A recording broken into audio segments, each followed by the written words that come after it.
Welcome to the Meet the Grantmakers online funder panel. My name is Angela Richardson, and I will be your host for the panel today. If this is your first time joining us for a Meet the Grantmaker panel, we welcome you. We have these conversations once a quarter with different grant makers. Some of those recordings are available on our website at tgci.com. I hope you'll check them out. And if you're returning with us, welcome back. You know how rich these conversations are, and we have another wonderful panel for you all today. So it is my pleasure on behalf of the Grantsmanship Center to welcome you. The Grantsmanship Center is based here in Los Angeles, where I am as well, and we support nonprofits with helping them create funding for the change that you want to see in the world. So we welcome you, and none of this would be possible without our sponsors. So I also just want to say thank you to Grant Station and Foundant Technologies for being such a wonderful partner in these ongoing panels. So a couple of housekeeping things as we get started. One of the most asked questions in the Q&A is, will this be recorded? Yes, absolutely. It is being recorded. And each of you, since you're here and signed up, you will get an email with the link to the recording so you can watch it later. So if you have to drop off or do something, you'll be able to see the whole thing and you're not going to want to miss it. Also, closed captioning is available. If you toggle down at the bottom, you can turn on the subtitles if that's a feature that you need. And then lastly, there were over 1,600 people that signed up for this panel this morning or this afternoon. And we had a lot of questions come in as well. So we'll be taking as many of those questions, answering as many of those questions as we can. And we're also going to take some live questions. So down at the bottom, you'll see a little Q&A. So you can just start dropping your questions into the Q&A and we will get some of those answered as well. So we unfortunately won't be able to get to all the questions that you all submitted, but they were really good questions and I shared them with the panelists. So we'll try to weave in as many of those responses as we possibly can. So with no further ado, let me go ahead and introduce our panelists. So the first panelist that I have the pleasure of introducing to you all is Jay Williams. And Jay Williams is the President and CEO of the Hartford Foundation for Public Giving in Hartford, Connecticut. Welcome, Jay. Thank you for being here with us. Thank you, Angela, for having me. Appreciate it. Absolutely. And then next we have Lauren Waudé. Lauren is a program officer at the Collins Foundation in Portland, Oregon. Hello, welcome, Lauren. Good afternoon. Thank you, Angela. Yes, good afternoon. And then last but definitely not least, Michael Tipton. And Michael is the president of the Blue Cross and Blue Shield of Louisiana Foundation in Baton Rouge. So welcome, Michael. Thank you. I kind of want to do a temperature check for everybody, like literally the temperature where you are right now. Some of it's because we're all over the country. Some of us it's warm, some of it's cold, but that's what we like to do. We like to represent foundations from across our nation, so we can hear both similarities, commonalities, and also some of the distinct challenges that are happening in you all's regions. And I'm really looking forward to these introductions. And just so you know, Jay, we're going to start with you. So each of the panelists will introduce their foundations. Each of you should have viewers, should have received their profiles of their giving, but they're also going to share with you what makes their foundations distinct and unique, initiatives they're having, and a little background about the kind of philanthropic giving that they do. So with no further ado, Jay. Angela, and thank you to the Grantsmanship Center and all the sponsors who have facilitated us being here today. I'm looking forward to the conversation with my fellow panelists, Lauren and Michael. Just to start off with a temperature check, it is cold here in the northeast region of the country in New England. We've had a relatively mild winter this year and last year, but today and yesterday, there is snow and ice on the ground and school delays. So I know my son has enjoyed a day off yesterday and a 2-hour delay today. So winter is upon us. I'm looking forward to the end so we can get to golf season. My name is Jay Williams. I'm the president and CEO of the Hartford Foundation for Public Giving. I've been in this capacity for going on 7 years. The Hartford Foundation is a large community foundation centered in Hartford, Connecticut. We serve 29 towns across central Connecticut. We are the largest community foundation in the state of Connecticut, one of the oldest and largest in the country, and really excited about a number of things, not the least of which is that we are in our 99th year. So next year we will be coming up on our centennial, and there's a lot of activity that has already started around that, and we think that that will be a momentous event for the community. As you can imagine, over nearly 100 years, there have been evolutions and iterations of this community foundation, the most recent of which started probably about the time I arrived 5 or 6 years ago, when the board was looking to build upon the good work, the great work that the foundation had done in the previous several decades, but also recognizing that the landscape had changed. And the most recent evolution really started with an engagement and a listening tour with our stakeholders, our donors, our 29 towns, our community partners. It also involved a deep data analysis to the issues that were impacting the quality of life here in our region. And where we landed was the notion that there were prolonged and persistent disparities and inequities that were impacting life and living in our community, particularly for communities of color. And in those conversations and in that analysis, our evolution really moved us from what one might describe as a donor-centric organization to a community-centric organization. That's not to suggest that we don't or could ever exist without our donors, because we could not. The generosity that they've demonstrated over decades is why we are here. But we are also a community foundation. So the needs of the community should be first and foremost. And working with donors who are philanthropically inclined to help mitigate and address those needs is exactly where we are. Out of that evolution that started, again, 5 or 6 years ago, prior to the murder of George Floyd, it pointed us in this direction of adopting language that really now has a strategic commitment of working to dismantle structural racism and increase social and economic mobility in equitable ways. And in doing that, we understand that it is a collaborative effort. We can do our part, which is a small part of a much larger effort that is underway. And we centered on 5 outcome areas that I'll share with you. Basic human needs, addressing the basic human needs of individuals, both mental and physical human needs, and all the things that are necessary for us to survive and exist and begin to thrive as human beings. Civic and resident engagement, residents who are taking the power and lifting their voices and being engaged in their communities civically and otherwise. Helping to increase diversity and opportunity in our arts and cultural sector, an important part of the quality of life and living, and an economic driver, and a tool for healing and education is our third area. Working with our partners to create higher opportunity neighborhoods. And people say, well, what does that mean? A higher opportunity neighborhood is a neighborhood that each of us would aspire to live in. Quality housing, affordable housing, small businesses, a diversity of amenities and things that one would aspire and desire to be a part of any neighborhood, whether they are small bungalows or multifamily housing or large single family units, just a neighborhood that one feels safe and feels that they belong and can thrive in.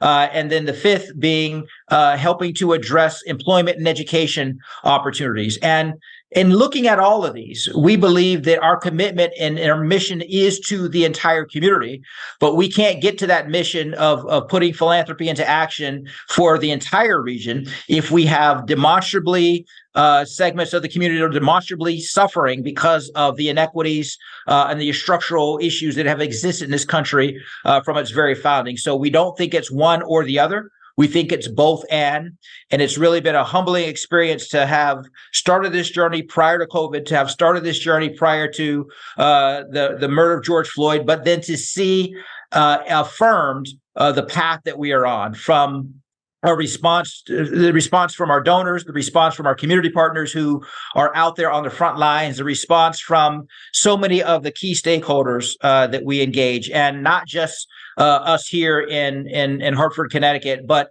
many of our fellow community foundations across the country have also taken up this banner, and doing so have committed themselves to working to improve our society and to ultimately realize the potential that exists in those communities that have been far too long overlooked and underserved. So it's exciting to be here.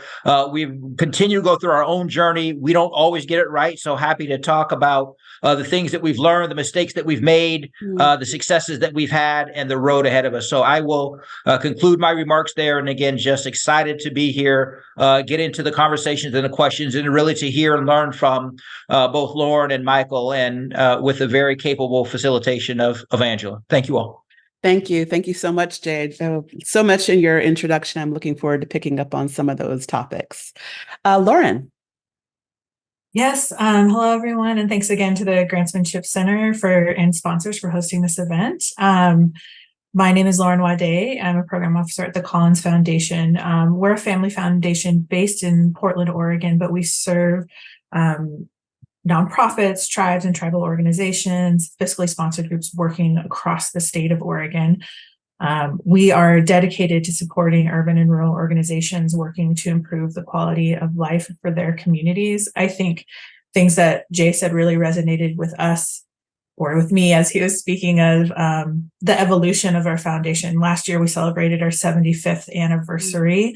And as a family foundation, we work very closely with the Collins family still. They're 4 of our 7 board members are Collins family members, and they're an active part of our organization. And they are very committed to upholding the legacy of our founder and also being open to evolution, like Jay had mentioned, that's happening for his foundation, of being responsive to new approaches to support our community as we develop a deeper understanding. And I think one way that that's showing up for us at the Collins Foundation, again, really similarly, is focusing on racial equity and our commitment to the grant making that we're doing. This is an interesting time for us to be on the panel because the Collins Foundation, we are in somewhat of a pause. And so our next big grant making cycle is going to open up this summer of 2024, as we continue to refine what that commitment looks like for us and how to operationalize that in our grant making. So I think I also really responded to sort of what Jay mentioned about being open to, like, we don't always get it right. We're working on it right now. And part of that is taking in from our community of ways that we can approve and refine this approach to be accountable to communities that we want to serve. And really looking at how organizations are addressing the differential outcomes across different racial groups and priority populations for us. So we have approximately $12 million in grant making every year in the state of Oregon. Our biggest program is our responsive grant making cycle, which is open to applicants all across the state of Oregon or folks that have significant work in Oregon. We also have specific programs like the Black Equity Movement and the Oregon Immigrant and Refugee Funder Collaborative that focus on equity and reducing disparities for those specific populations. We, again, are dedicated to supporting groups in rural communities and urban spaces in Oregon.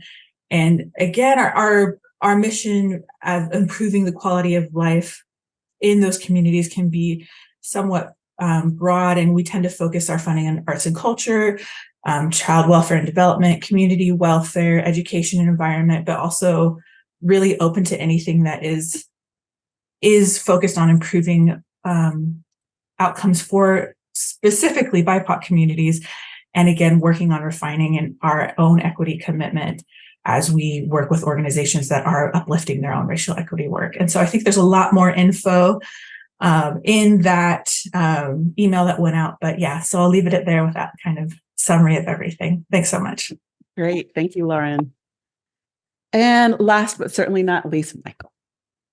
Well, thank you all for the opportunity. It is surprisingly cold here in Louisiana. My kids have also been off of schools for 2 days. We just got above freezing. So, hey, in the deep south, we don't know how to drive with ice or snow, and so we're staying off the roads. So Michael Tipton, I'm president of the Blue Cross Blue Shield of Louisiana Foundation. we are a corporate foundation. So part of what makes us unique is we are associated with a company.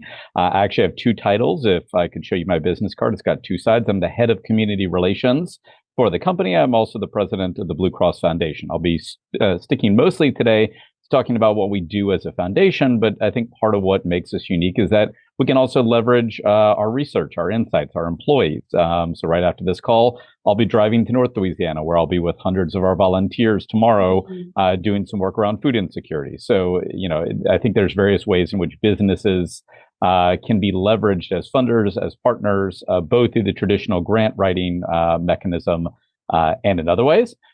Our foundation, by nature of the way we're structured, is the youngest of the three that's represented here. We were founded around 1990, and our work is about improving the wellness and well-being of the people of Louisiana. So we focus specifically on the state of Louisiana.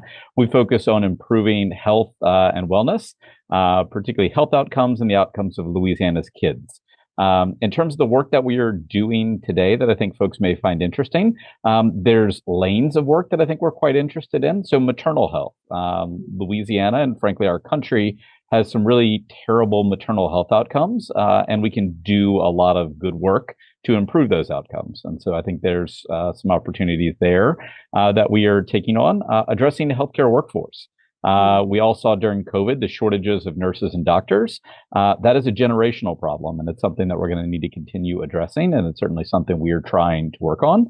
And then by nature of our work being statewide, we try and bring together interested parties, yes, funders, but also other organizations to tackle some of these complex issues at scale. So we get to dabble in that sort of connective tissue space that sometimes community foundations, sometimes state governments and others play in. There aren't many other statewide entities in a state like Louisiana, so we get to play a lot of that role. So last thing I'll say, and it's sort of introduced in my bio, but I also came from the background of running a nonprofit. So I've written quite a few grants. I have raised money through individual and corporate conversations, and that's what ultimately led me to this role. But it also informs my perspective for how we do what we do. So looking forward to getting to chat with everybody today and sharing more about the work and learning from others. Wonderful. Thank you. Thank you all for those introductions. Their questions are coming in, and I'm just going to have us jump right in so we can get there. So the first question, we're going to, Lauren, I'm going to come to you first. And this came in ahead of time, and there were a number of questions that kind of hinted at, basically give us the secret sauce, if you will, right? A lot of the audience are grant seekers. And so they wanted to know, what are some of the key factors that most greatly impact the decisions of funders today? And by funders today, I'm going to ask you to, your foundation in particular. And specifically, what are 3 things your organization looks for in an ideal grant request? Yeah, thanks so much. I love this question. I know I wish there was like a secret formula that I could be like, here's the formula, just do this and it'll work out. But I think I just appreciate sort of wanting to know what the Collins Foundation is looking at. I think one of the things that came up when I was thinking about this question was, for us, we really want to understand the stressors that are impacting nonprofits and some of the biggest challenges that they're facing right now. So I think something that has shown up for us recently is how policy decisions have been impacting their ability to do work, such as like COVID funding just ending in the state of Oregon, and the capacity needs that has uplifted for a lot of organizations. Understanding how the Collins Foundation might have an ability to close the gap on public dollars with how we can support organizational capacity in that way. So I think current issues that are going on sort of help inform the way that we're thinking about being impactful with the responsive grant making dollars that we have. In terms of what we're looking for, like in actual applications that come in, I think, again, there's no secret formula, like you need to say these things, but I think something that is really helpful for us is, transparency and authenticity. I really want to dispel the rumor that you need to come to the Collins Foundation with and I don't think this is a rumor. I think it's a rumor of philanthropy in general, that you need to come being perfect already. That's not what we're looking for. We really want to be partners with you. And so the more just like transparent you can be about like, here are some major challenges that we're facing, that really helps us understand how we can be supportive. And I especially want to like encourage that over feeling like you need to write like flowery essays, because I think sometimes it can be hard to understand what's going on when you feel like you need to turn in a 10-page essay. That's not what we're looking for. And so just encouraging sort of just honest conversations. I think I want to recognize too that the foundation has a role in building trust with organizations to create an environment for honest conversations, but really, I think don't be afraid to share sort of what challenges and what gaps you want to work on. I think we also want to look at sustainability, and especially if we're looking at, we're really excited to fund pilot programs. And so I don't think you have to have a plan of this is how it's going to last forever. But I think just knowing that organizations are thinking about how they might be able to continue on if funding wasn't available next year, or just thinking about a plan for sustainability are things that we always look for. And then, of course, a commitment to equity and to racial equity, and understanding how the organization is going to work at addressing differential outcomes in their community. And you'll see, you can go onto the Collins website and see our LOI questions in advance. So you can see that we have a lot of questions focused on how is this work showing up internally. So we're really looking at how it's being incorporated at every level across the organization. And I would also encourage folks, again, sort of that transparency tip, to just be honest about what are the things you want to work on there. Again, you don't need to come fully have a perfect answer, fully like, this is how we're doing it and we're nailing it. Like, we have growing pains ourselves, and we want to support other people and their journey to focus on equity work. So really understanding how you're thinking about it. What are your goals? You don't have to be perfect. How can we support you? Because we're all learning, and we all have ways to improve the work that we're doing there. Wonderful. If I could just underscore, I'm not sure that I've ever heard a more impressive and impactful answer to a question like that than what Lauren just gave. I mean, she hit the nail on the head. There isn't a secret sauce. When she talked about authenticity and transparency from grantees or prospective grantees, she's absolutely right. And funders have often been guilty in undermining that, because we sometimes project unintentionally or intentionally, or signal that you need to have this dissertation level PhD thesis on exactly how you're going to solve this problem that has been plaguing society for a generation if you get dollars from us as funders. And we also have somehow forced organizations to pigeonhole themselves or twist themselves in a pretzel.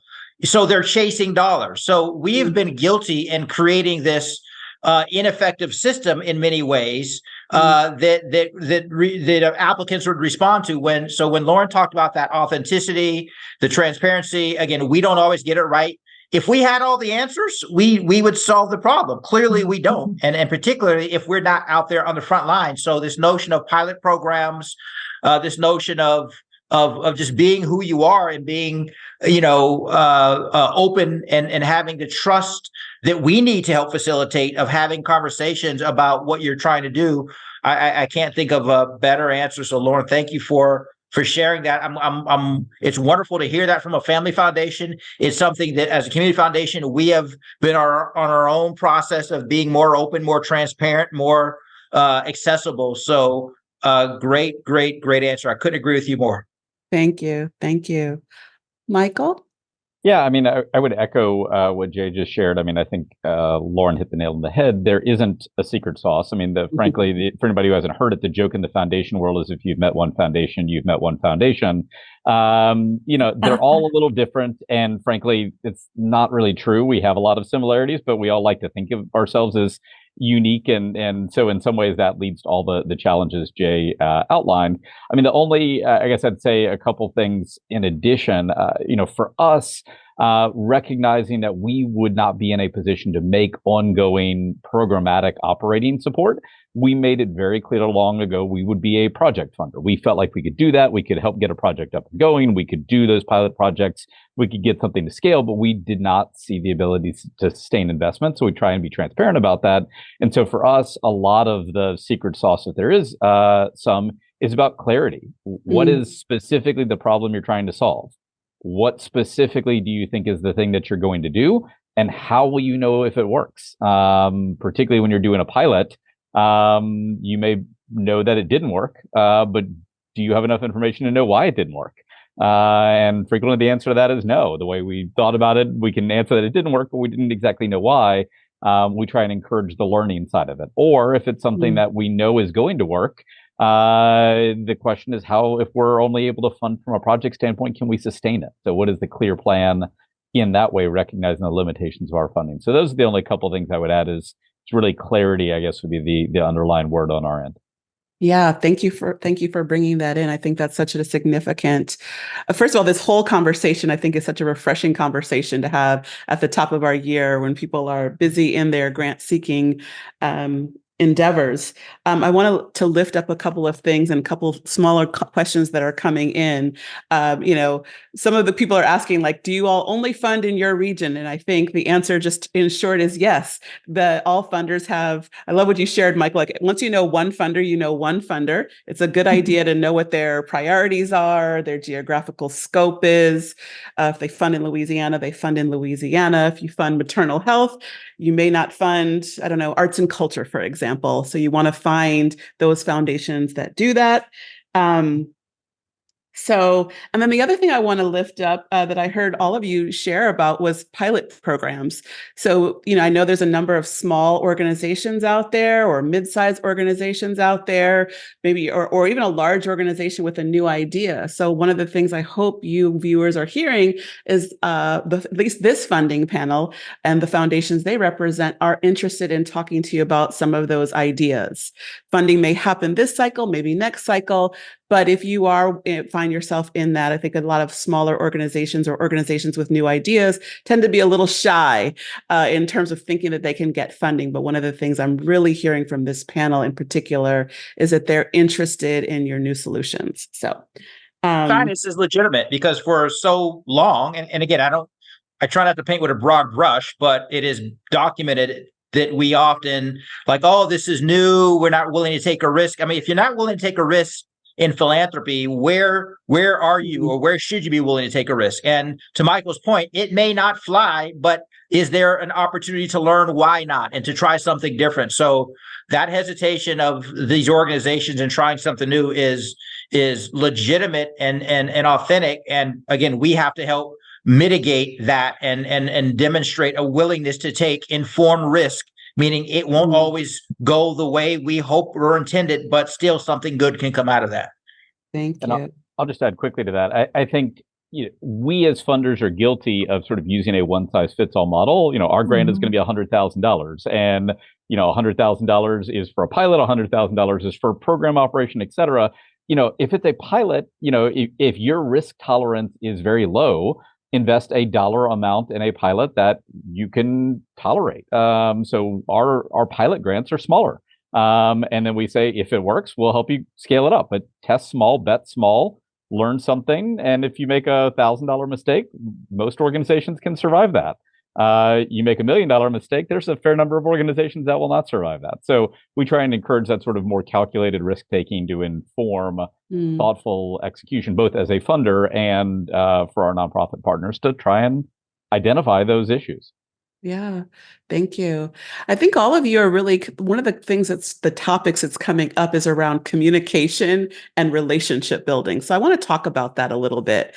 Lauren, you brought up about being open and transparency and authenticity, and clarity is another word. And when you're trying new things, certainly what you guys are pointing at is there's a partnership, an ongoing conversation.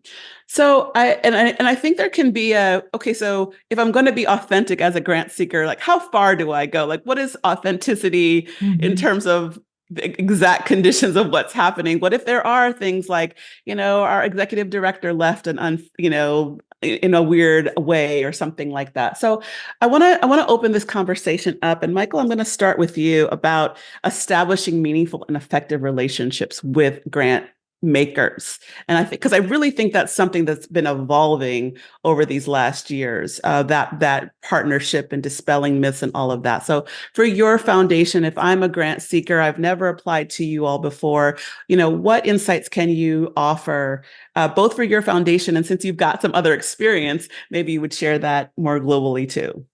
Yeah, I mean, I guess the short thing I would say is be present and try and engage. At least on our end, we try and position ourselves to be as accessible as possible. If you go to our website, there are multiple ways, email addresses there, phone numbers there. There's a link that you can go ahead and immediately schedule time on our team's calendar so you can be able to visit with us. So we try and be as engaged as possible. And we also try and be present. So our people are out and about at events. I've got literally several hundred people at a food insecurity event happening right now that we invited media to, et cetera. So we try and be present to make ourselves easily available. And obviously those who show up and engage, whether it's at events we're showing up in public or those who reach out and try and have a conversation beforehand, when there's an opportunity to have a thoughtful dialogue, those are the people that we're able to really get to know and build relationships with.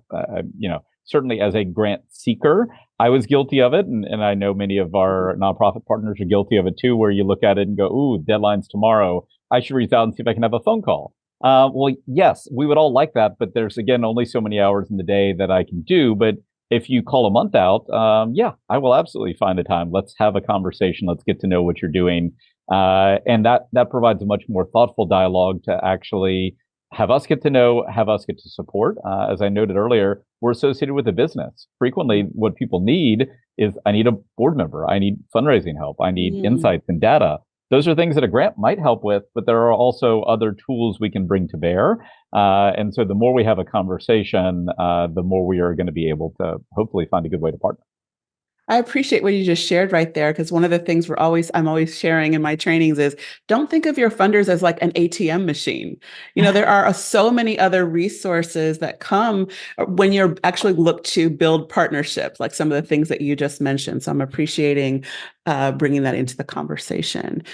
Jay, what are your thoughts on this topic, building relationships? Now, first I pointed to Lauren's great answer. Now I point to Michael's great answer and concur with that. Angela, what you said, we welcome and appreciate relationships that go beyond our grant making. Yes, that is at the core of what we do, but our capacity building, our convening, our public policy, all those things. We've got a notion that whether or not you walk away with a grant from the Hartford Foundation, we want all of our organizations to walk away with something of value, feeling that we are a partner in whatever it is that they're doing. And what Michael said about being present in the community, not just around, grant deadline. We've got, some deadlines, some of our grant making is rolling, but we have an obligation to be present, and our staff being out in the community at events, making themselves known, making sure that our doors are open, the physical space in which we exist, coming literally and figuratively out of our ivory towers, to be in the community in ways and showing up. And sometimes in very visible and intentional ways, other times just being there, not announcing our presence, but just being there, absorbing and learning. So establishing that rapport is so critical, both before the grant, during the grant, after the grant, in ways that may not involve a grant, because again, as in our case, a community foundation, the community goes 24 hours a day, 7 days a week. And although our staff, we're not out there 24 hours a day, 7 days a week, we want this to be seen as an ongoing, effervescent resource. So that manifests itself in different ways. And we've even had to check ourselves and what things we didn't used to do. Oh, we can't sponsor this, or we shouldn't be seen here. People will think, well, we should. We have to be present in ways that may have nothing to do with a particular grant, but just being present and accessible. And again, back to Lauren's word, authentic in terms of our desire to be a partner and an asset and a resource. Thank you. I want to lift up what you shared about relationship building and communication with your funders is before, during, and after the grant. And even if you get a no. So it's not just like we do it one time and the relationship didn't work. It's ongoing. So thank you for bringing that in. So I have a follow-up that's specific to your case because you are a community foundation. And those of you out there who aren't sure what that means, it means there's donor advised funds that are also a part of your makeup. And one of the questions that came in is in terms of communication with your foundation, what is the process for introducing nonprofits to those individuals that are comprised of the donor advised funds? We exist as a result of our donors. So there are those donors or DAF holders, donor advised funds, who are very engaged, know exactly who or what causes they want to support, and our staff works with them to do research and to help craft proposals if they would like that level of service. There are other DAF fund holders who are philanthropic, but they come to us and say, "Hey, I tell me about this or inspire me." So I like to say we like to both inspire and be inspired by our donors. And there are some donors who want to be DAF fund holders who want to be very well known to a group of nonprofits in a certain segment, and we'll do that. Others don't want to be as visible. They want us to be the initial relationship engagement, and then based on our initial groundwork, we'll vet some things and present them to them. And if they are appealing, they'll say, "Yep, just either go ahead and make the investment, or please set up a conversation and a meeting with some of these grantees." So it varies. And it's specific to individual donors. And as a community foundation, we provide and pride ourselves on providing that level of service. Now, end by saying, there are commercial DAFs through, Fidelity and Schwab that perhaps at a lesser cost, you can just hit a button and they'll send a check to the nonprofit. But what you won't get is the ability to research and bring those nonprofit organizations in and sit with them and understand some of the nuanced needs. So, we do that, and there are investments that are necessary in doing that. But I think that's also how we differentiate ourselves from someone who just says, "Hey, I know exactly what I do. I want to hit a button." We have the app on the iPhone. We can do all that, but we make a distinction between how we go about doing that versus perhaps a commercial DAF, where it's really just transactional, and ours is relationship. Thank you. Thank you for that added question. I wonder if I could just jump into about something I heard both Michael and Jay mention about relationship building that I really appreciate, of really hearing also the responsibility that lies with us as funders to get out there to build those relationships. I think Jay said getting out of the literal and figurative ivory tower, and I think that really resonates. That philanthropy has I think built up a wall that we as funders have a large responsibility of working through, because certainly there's a power differential in just reaching out to someone that you want to potentially be funded by. And I think the more we can name that, the more that helps open up the environment for honesty and transparency. And so I love too what you said, Angela, about what you teach in your classes of, have conversations beyond funding. Like, we also love connecting folks that reach out to us with other groups that they might be interested in that are doing similar work. I know a question that came up beforehand was making connections with other funders. That is something that we can certainly do. And also just recognizing that we have a lot to learn from the folks that are reaching out to inquire with us, especially as an organization that serves the entire state of Oregon. But, our office is in Portland. There could be things going on in Jackson County and a frontier county that I need to learn from you of how this is impacting and what unique approaches are there. So it's definitely, we have a lot to learn from the organizations that are reaching out to us. And so I do want to recognize that it isn't like a one-way street, and how, it can be awkward maybe to reach out to a funder, but really what I'm hearing resoundingly from everyone on this panel that really excites me is like, we're trying to get out there more. That certainly feels true for the Collins Foundation. And we really welcome people coming to us to, you don't have to have a fully formed idea, just asking questions about what the foundation prioritizes and if there's alignment. You touched on this about really I think I've had some of the richest conversations of folks are following up on a decline that they've had, because it's not always a decline forever. It might just be a not right now situation. And so, really encouraging communication after that happens too, because we've had plenty of groups that have not been funded the first time that they've come in, but they've had conversations with us and we've helped them get to a proposal that could be funded. So I'm just really excited to hear my fellow panelists also, really also holding the responsibility of we need to get out there too. It's a two-way street for all of us. Thank you. Thank you. This is so good because it really speaks to kind of the next question that's coming up, which is, and I think what I want to do is marry this with one of the topics has come up since the beginning, which is around lessons learned. Like one of the things I'm hearing from each of you in your own unique way is how your foundation and the way that you give is expanding, changing, focusing on different things. And something Jay has said a couple of times is like, we don't always get it right. And I think that's so refreshing for grant seekers because, anyone who's on this panel can see like grant makers are human beings as well. They're human beings with kids and care about things and things of this, and volunteer and all that type of stuff. And so, I think these panels really help as a part of that conversation, like dismantling some of that stuff. So the question that came in was around, this particular grant seeker was feeling the pressure of all of the ways that they're being asked in applications to demonstrate that their organization is committed to DEI or equitable work in equity, right? Across different communities where there are disparities. And so the question was actually a little bit disgruntled where they're like, they need to stop asking us demographic information. Like, what does that have to do with what we're doing? And not just racial equities, but in the LGBTQ community as well. So how is that data being used? And do we need to have a statement?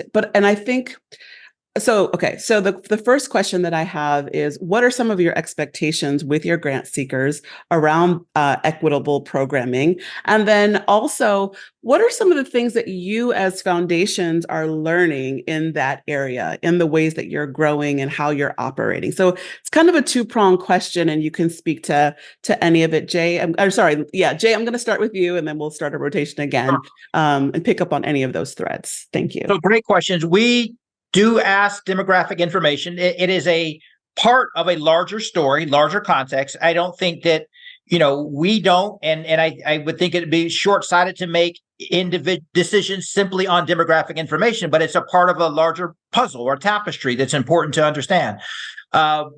Being an organization that is committed to equity and dismantling structural racism and addressing disparities, we are interested in having that conversation with potential partners. And we also recognize that partners are on different journeys, on different aspects of that journey. Some are further along. Some have been deeply committed to this for eons. Others are just beginning. And there's a limited answer that sort of might have us say, well, we just don't see how this fits. If an organization is like, we don't think that's important, we have no interest, we just want to do what we want to do, probably that conversation is going to be fairly short, and we're going to say, well, when you are perhaps in a different position, maybe we'd like to continue this conversation. An organization may say, we're not there yet, but we are aspiring. That's a conversation we welcome. We do have a policy that looks at the diversity of the board of the organization. There's no quota or etched in stone. But if it's an organization completely devoid of diversity, that raises a red flag, and that causes us to answer questions. And how can you serve a community that is not reflected either in your board or your staffing? Again, there are some things that would just be an absolute no, hate groups or things that just clearly, but more so than in the past, we invite a conversation, want to understand where they are on their journey, and then figure out how we might help them along. So it is important, but I think we look at more than just the demographics, but we do think that is an important part of the story. And that was what it is a story that we want them to share with us and understand how we ultimately can get to a point of being in mutual partnership to move important issues forward. Thank you. Thank you. And Lauren? Yeah, I think the Collins Foundation has a really similar approach to what the Hartford Foundation is working on. We do ask for demographics in our LOI application. And again, I would encourage folks who are interested in applying to the Collins Foundation you can go to the website and access what all the LOI questions are beforehand. But we are recognize that that's one piece of the puzzle. And alongside sort of asking for demographics, we're asking for a lot of narrative about how are you collecting this information? What can we not understand about your community just by looking at this? So really encouraging folks to tell us more. Again, like we don't know what we don't know, and we recognize that this work looks different in different areas with different organizations that have different focuses that are geographically located in different places. But also one of the questions of like, what's a learning edge for the foundation? I think that's a learning edge for us, is really adding complexity and a nuanced understanding of how these individualized needs are showing up for organizations that are working on equity work. And that is why I think we have questions that really look at different levels of how is it showing up within your board, how is equity work showing up within your policies, how is it showing up within your programs. And again, I would encourage just transparency there, because we don't expect everyone to be at X stage. We know that it takes a long time. It takes years and years and years to, again, address problems that have been around for hundreds of years that are baked into our societal fabric. So really interested in learning, like, what are the gaps, what are the challenges, and just knowing that folks have goals along the way. We don't expect everyone to be nailing it. In fact, I think if someone came in and said, we did this one thing and we're totally done, we have no more work to do, that would raise a lot of questions. We recognize that as foundation, we have a lot of work to do as well. And so just learning what the challenges are to being engaged in the work, what the challenges are to accomplishing certain tasks, but really wanting to see the goals that people have to address disparities in whatever focus areas that they're working on. Thank you. Michael? Yeah, I mean, I think by nature of what I said earlier, we're a statewide foundation. We have our corporate headquarters, we have different regional offices, so we have more people in certain places. And so part of why we, as a foundation, gather information on where are we funding, who are we funding, who's it impacting, is to hold ourselves accountable to truly being statewide. Where are the grants? What are the topics? Who are we impacting? Louisiana is a diverse geographically and otherwise state. So we want to meet those needs. And those needs sometimes look different in rural parts of our state and in urban parts of our state. And so that information allows us to really think about, this type of program worked here. It didn't seem to work here. What are the differences? What does that make us learn? And I think practically to the sort of learning question, for us, the X factor is both timing. So why now? What's the political will? What's the desire to get something done on a particular topic? And then leadership. Who's driving this? In what way? What's their coalition? How is work getting done? And those are things that the more we have insights, the better we can, sort of make a decision. But practically, there's still a bit of, it's an art in that dynamic of trying to understand it. In the same way, leadership is an art in that dynamic for the nonprofits doing the work. So yes, gathering that information to try and get a clear sense of where to make investments, but also to try and inform ourselves, to be held accountable to doing the work, to reaching out, to really being present in all the communities that we serve. Thank you. So, wow, this is going so fast. So I want to get to a topic around the actual grant proposals that are being submitted. So you all fund a little bit differently. So a lot of questions came in around and are still coming in around grants that support general operating, and how they're different to write than, say, Michael, I know you said that you guys do programmatic. So what I would love for each of you to do is, if you fund general operating, to emphasize how does one make a general operating grant compelling? Because you're writing about the whole organization. A question came in around, yes, grant makers are looking to fund new ideas, but how do I make them feel good about, investing in something like this that might, I'm still learning about it. So general operating and costs are one question. And then Michael, for you, I'd love for you to talk about when you are looking, and you touched on this a little bit, when you're thinking about a compelling programmatic proposal, what are some things that, really must be there for it to be compelling?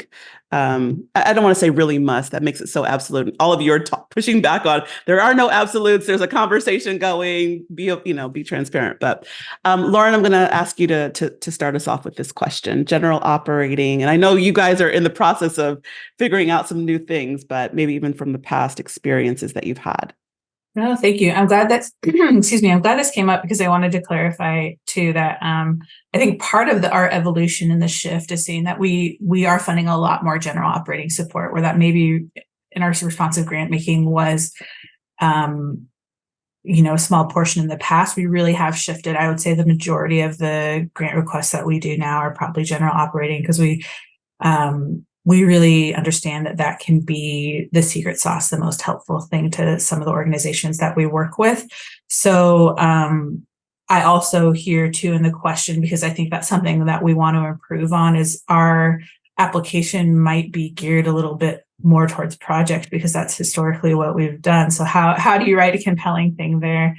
I think when you're coming in for a general operating request, and depending on how many years you're asking for, what I've seen really, really successful with the Collins Foundation is just naming some of the goals that you have that are over the next couple of years that this general operating support will help uplift. So, if it might be capacity building, which is a type of support we also do, but it comes through general operating. But, it might be focusing on this capacity of a certain department. It might be, working on sustainability of a certain program. It might be that just providing some support so the executive director can focus on building donor relationships, whatever it is. Just naming a few specific organizational goals that are going to happen over the period of time that you're requesting for, I think has made for some really strong general operating requests. Great. Thank you. I forgot my direction now. Michael. Yeah, I'm going to answer this question, I guess, a little bit differently. So yes, we as a foundation do programmatic grants for the most part. For people who are looking for ongoing general operating support, I would encourage them to look beyond the traditional grant space. If you are looking to, in every community is different, they have different numbers of foundations, et cetera. But at least in my community in Louisiana, where I spent my time fundraising, trying to build your general operating support off of grants was a losing proposition. You needed to build relationships with individual donors. You needed to build relationships with businesses. And now living in the corporate space, I would just encourage both nonprofits and businesses out there to find ways to get engaged and to give. Businesses are made up of people. There are people who can donate to your cause. There are people who can serve on your boards. There are people who can get actively involved. And businesses should be giving and as a means for the ways in which they live and engage in communities. So I would certainly encourage that.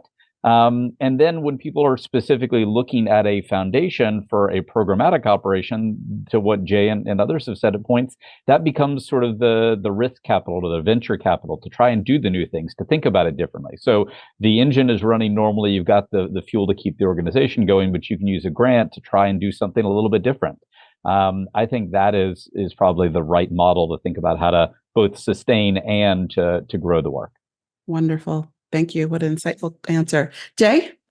So great question. We do both. We have made a significant shift toward more what we call core support operating grants funding, which is the same as general support. Probably half, if not a little bit more, of our grant making is geared toward that core support. But that doesn't negate what Michael said, that, we're doing core support, but still looking at being innovative and putting capital at risk through programs or pilots. And in doing that, the case of writing an effective core support is really highlighting, what your organization is doing, why it's important, why you think that space or that activity aligns with our strategic outcomes. That is important, that what you're doing is aligned with our strategic outcomes, but really making the case. And what we say is we believe that your ongoing existence as an organization is good for the community, aligns with our strategic priorities. That's why, we would strongly consider and do fund these core support organizations. And what we do is engage in a conversation that we negotiate the outcomes. Outcomes are important, but it's not outcomes that we're dictating. It's outcomes that are negotiated through a conversation that we then agree. There's an ongoing reporting of what's working well, what's not working, what tweaks need to be made. But there's been a conscientious and an intentional shift to provide more core support alongside project pilot risk funding. But I think in doing that, it is also our effort to be more accessible, more humble in our existence as a grant maker, and seeing these more as partnerships and less as the power dynamic that was referred to as, well, we've got the gold, so we make the rules. It's like, no, we're blessed and fortunate to have these resources, but we also recognize as a non-operating organization, we're not out there on the front lines doing the programming, so we should respect, honor, learn from those who are, and have this partnership that ultimately allows us to provide core support alongside some of the other capacity building, risk capital, and other things that we are involved in. Brilliant. Thank you. Thank you so much. We're at the top of the hour already, you all. These things go so fast. But I want to, as we're going to close out, I want to give each of you a final opportunity to say something, a question I didn't ask, but something you'd like to share with our, 1,600 people who enrolled, that you would just want to share to those grant seekers out there. And Michael, I know I just put you on the spot, but give you a moment, but please, will you start us off? Yeah, happy to. So I'd say, the most critical thing you can do as a nonprofit is do the work you said you're going to do it well. That will make a compelling case. Build a diversified funding base. Yes, foundations, but a wider array of people. And when something doesn't go the right way, own it and keep moving. Communicate about it, be clear. I think you do those things, you set yourself up very well to keep growing your organization to have a positive impact over time. And certainly the folks we've engaged with that have done that are our ongoing partners. We try and support wherever we can. Thank you. Lauren? Yeah, thank you. Thanks again for everyone's time. I think just leaving with the parting words of, please don't hesitate to reach out to us to connect before applying. I think we really encourage that. You don't have to come with a fully formed idea. You don't have to come with perfection. But I think that transparency and honesty of what you're thinking of and what questions you have, we would just really welcome conversations. Thank you. Jay? Again, thank you for hosting this, Angela and Michael and Lauren. I've learned a lot. What I would say in brief is that, yes, we are a regional organization, and the vast majority of our foundation-directed funding is within our region. Our DAF holders fund across the country and beyond, but our foundation-directed resources, which we're blessed to have a significant discretionary funding. That being said, we do fund across the state. We have got partnerships across the state of Connecticut. We've got partnerships across New England, and we have partnerships that go in other parts of the country, because the challenges and the opportunities in our region aren't unique here, that they happen in places like Louisiana and Oregon and California and so many other places. So there are partnerships that go beyond our region, and we're open to that, both in terms of national funders or funders that look at how to bring things to scale or replicate them. So that's also been something that we've become more and more comfortable with, that although we're geographically based and focused, and that's where the vast majority of our attention is, that there are things we can learn and share and replicate that go certainly beyond the borders of our 29 towns.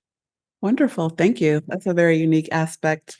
Well, thank you all so much for this insightful and rich conversation. I know I'll be going back and listening to it myself, because there's so many tidbits that I want to make sure I include in my trainings. I want to take a moment to again thank our partners in this funder panel, Founded Technologies, as well as Grant Station. And again, my name's Angela Richardson. I'm a senior trainer at the Grantsmanship Center, and we thank you for being a part of this meaningful conversation. Save the date, April 17th will be our next funder panel. We'll have new panelists, similar conversation, but always different and insightful. So you will receive a follow-up email with any resources that were mentioned today, profiles and things of that nature, as well as, of course, the recording. So on behalf of the Grantsmanship Center and our sponsors, we thank you all for being here again, and we look forward to the next conversation. Have a great day.